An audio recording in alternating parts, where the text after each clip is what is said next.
Tense को हिंदी में कहते हैं काल, जिसका मतलब होता है समय।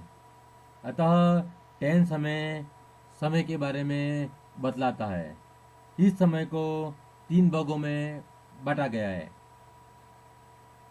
भूतकाल अर्थात बीता हुआ काल, वर्तमान काल और भविष्य काल। भविष्य काल यानी आने वाला काल। टेंस को हम सरल तरीके से समझेंगे तो साथियों, आप टेंस को कभी भूल नहीं पाओगे और आप आसानी से अपने उद्देश्य की ओर बढ़ते जाओगे। तो सबसे पहले अपन समझते हैं टेंस और टेंस में क्या अंतर है। यहाँ जो दिखाई दे रहा है आपको नंबर 1 पे, टेंस, जिसकी स्पेलिंग है TENSE, और साइड में ही है टेंस, TENCE। दोनों में से कौन सा सही है? तो साथियों, जो फर्स्ट है टेंस, TENSE, यह सही है टेंस की स्पेलिंग, और इसे नाउन के रूप में जानते हैं, अर्थात यह संज्ञा है। और उधर जो टेंस है वो स्पेलिंग टेंस की गलत है। अतः साथियों, टेंस और टेंस में समझ लें कि आपको कौन सी स्पेलिंग लिखनी है। नंबर 2 पे है सेंटेंस। सेंटेंस का मतलब होता है साथियों वाक्य या दंड। अब वाक्य, हम आगे वाक्य को थोड़ा विस्तृत रूप से समझेंगे, उससे पहले यहाँ सेंटेंस और सेंटेंस में आप डिफरेंस समझ लें।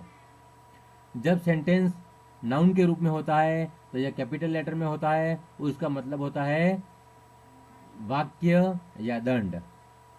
जब यह स्मॉल लेटर में होता है सेंटेंस के अंदर, अर्थात किसी वाक्य के अंदर, तब यह स्मॉल लेटर में होता है और तब इसका मतलब होता है वर्ब। जब कैपिटल में है तो नाउन, और जब स्मॉल लेटर में है किसी वाक्य के अंदर, तब यह वर्ब का काम करता है। जैसे कि जज ने किसी को सजा दी, तब वहां पे सेंटेंस वाक्य के अंदर स्मॉल लेटर में लिखा जाएगा।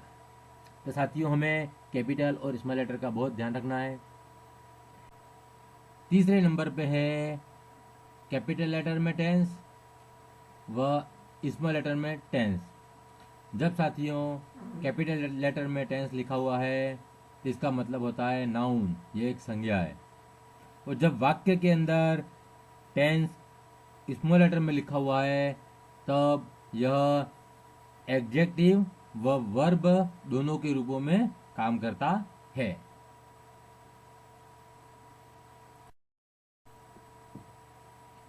टेंस को हिंदी में हम काल कहते हैं, जो समय को दर्शाता है। टेंस को मुख्यतः तीन भागों में बांटा गया है: प्रेजेंट टेंस, पास्ट टेंस और future tense.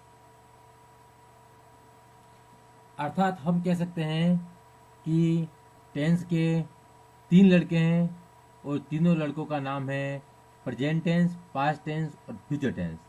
Present tense Hindi में वर्तमान काल, पास्ट टेंस हिंदी में भूतकाल और फ्यूचर टेंस हिंदी में भविष्य काल। वर्तमान काल का मतलब होता है जो वर्तमान में चल रहा है, यानी अभी का। पास्ट टेंस का मतलब होता है बीता हुआ काल, जो अपने साथ गुजर चुका है। फ्यूचर टेंस का मतलब होता है भविष्य काल, आने वाला काल, जो हमारे साथ भविष्य में कुछ होने वाला है। तो टेंस के तीन लड़के हो गए: प्रेजेंट, पास्ट और फ्यूचर। अब प्रेजेंट, पास्ट और फ्यूचर, इनके भी चार चार लड़के हैं। तो साथियों, हमारे पास यहाँ टोटल लड़के कितने हो गए? 12। लेकिन साथियों, अब कौन सा लड़का किसका है उसके बारे में हमें पता नहीं पड़ेगा, क्योंकि जैसे ही हमारी एक क्लास है जिसमें राम नाम के दो लड़के हैं, अगर हम किसी राम को बुलाते हैं तो दोनों आ जाएंगे, लेकिन हम उन्हें अपने अलग से दिखाने के लिए हम उनके साथ उनके पिताजी का नाम पीछे जोड़ देते हैं, जैसे कि रामलाल सन ऑफ कावीलाल। इस तरह से साथियों यहाँ पर भी हम जैसे ही हिंदी में हम पिताजी के नाम को बेटे के नाम के बाद में लगाते हैं, वैसे ही यहाँ पे हम पिताजी के नाम को बेटे के नाम से पहले लगा देंगे। तो हम इस टेंस के चार्ट को बिल्कुल आसान तरीके से समझ सकते हैं। इनमें रटने की कुछ भी ज़रूरत नहीं है, जिसे मैं आपको इजी वे में समझा रहा हूँ। जैसे कि अपने पास 3 टेंस हैं, तीनों टेंसों के 4 लड़के हैं, जिनके नाम इंडेफिनेट, कंटिन्यूस, परफेक्ट और परफेक्ट कंटिन्यूस हैं। अब इसे हम विस्तृत रूप से समझते हैं।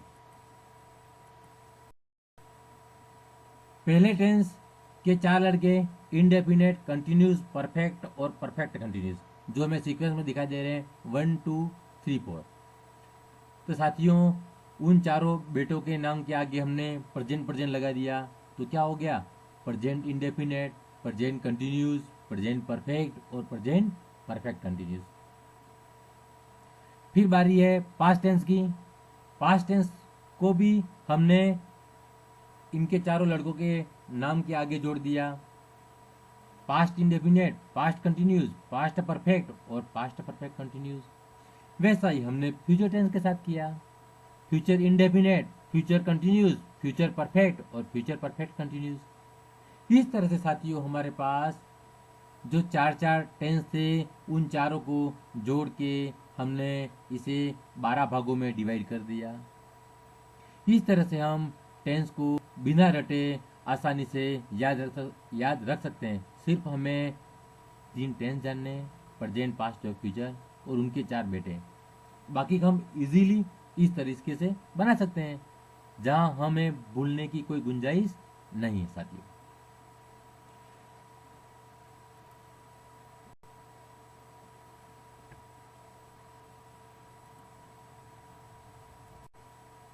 अब बारी है सेंटेंस की। सेंटेंस को वाक्य या दंड के रूप में भी जाना जा सकता है, लेकिन हम यहाँ पे सिर्फ उसे अभी वाक्य के रूप में जानेंगे। वैसे वाक्य कई तरीके के होते हैं, लेकिन जो हमें अभी ज़रूरत है उसे सिर्फ हम एफर्मेटिव, नेगेटिव और इंट्रोगेटिव के रूप में ही समझेंगे, क्योंकि बेस यही है। तो साथियों देखिए उनका एक एग्जाम्पल। एफर्मेटिव को सकारात्मक कहते हैं, जैसे कि मैं लड़का हूँ, मैं गीत गाता हूँ, मैं पढ़ाई करता हूँ। ये सब वाक्य क्या है? सकारात्मक है। नेगेटिव वाक्य को नकारात्मक कहते हैं। यहाँ पे नॉट लगा आता है, जैसे कि I am not a boy, मैं लड़का नहीं हूँ, मैं गीत नहीं गाता हूँ, मैं पढ़ाई नहीं करता हूँ, अर्थात वाक्य के अंदर नहीं लिखा हुआ आता है। और अंग्रेजी के सेंटेंस में नॉट लगा हुआ आता है। तीसरा सेंटेंस है हमारे पास इंट्रोगेटिव। इंट्रोगेटिव सेंटेंस को हम प्रश्नवाचक वाक्य कहते हैं। यहाँ पे हमें प्रश्नवाचक चिन्ह लगा रहता है, जिसे मैंने रेड कलर से हाईलाइट किया है। अब इंट्रोगेटिव सेंटेंस में हेल्पिंग वर्ब, मैंने आपको पहले ही बताया था हेल्पिंग वर्ब के टॉपिक में, कि इंट्रोगेटिव सेंटेंस के अंदर हेल्पिंग वर्ब हमेशा मेन सब्जेक्ट के पहले होती है। जैसे कि हमें यहाँ पे 3rd नंबर का जो सेंटेंस है उसमें एम दिख रहा है, और 4थे नंबर के सेंटेंस में आपको डू दिख रहा है। तो साथियों एम और डू दोनों हेल्पिंग वर्ब हैं, जो इंट्रोगेटिव सेंटेंस में मेन सब्जेक्ट के पहले आ जाती हैं।